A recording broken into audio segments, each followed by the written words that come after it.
Bom, vamos a Brasília agora conversar com o Márcio Rocha, ele que acompanha a primeira sessão no Supremo Tribunal Federal, presidida pelo ministro Luiz Edson Fachin.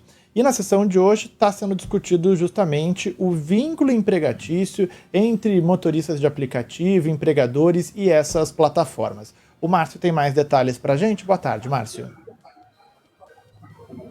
Oi, pessoal, boa tarde para vocês, boa tarde a todo mundo que nos acompanha. Pois é, essa sessão acabou de ir para o intervalo, então a gente deve ter a continuidade dela daqui a alguns minutos, né? E nessa sessão, que é a primeira sessão do ministro Edson Fachin como presidente do Supremo Tribunal Federal, iniciou, né, o julgamento, a análise de dois processos, de duas ações que tratam justamente desse possível vínculo empregatício das empresas de tecnologia com motoristas de aplicativo e também entregadores.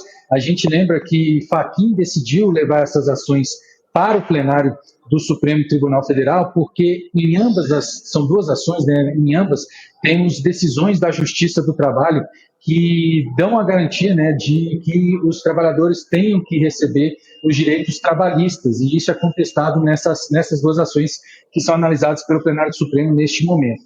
Nestas ações, né, uma é de autoria da plataforma digital RAP e outra da Uber. Se tem como relatores os ministros Alexandre de Moraes e também o próprio presidente do Supremo, atual presidente do Supremo, ministro Edson Fachin.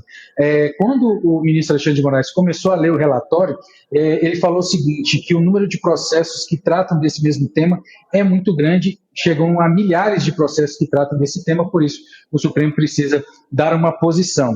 Quem representou a RAP foi o advogado Márcio Vitral, que alegou o seguinte, que a empresa não presta serviço algum, que apenas trabalha para unir companhias e consumidores e que a relação não possui elementos necessários para comprovar o vínculo com os trabalhadores. Logo depois dele, quem falou foi o advogado da Central Única dos Trabalhadores, Ricardo Carneiro, que defendeu que nessa relação, como existem a pessoalidade e a remuneração, configura, sim, o vínculo empregatício dessas duas plataformas.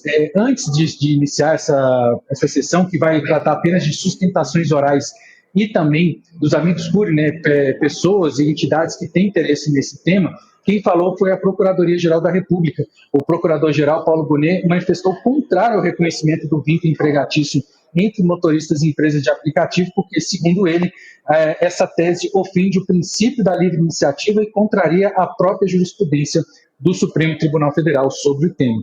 Como eu disse, a sessão está no intervalo, deve voltar dentro de alguns minutos. Hoje a gente deve ter apenas essas sustentações orais e uma nova sessão para ter a posição dos ministros em relação a esse tema, deve ser marcada ainda pelo presidente do Supremo, o agora ministro Edson Fachin, que segue acompanhando de Brasília.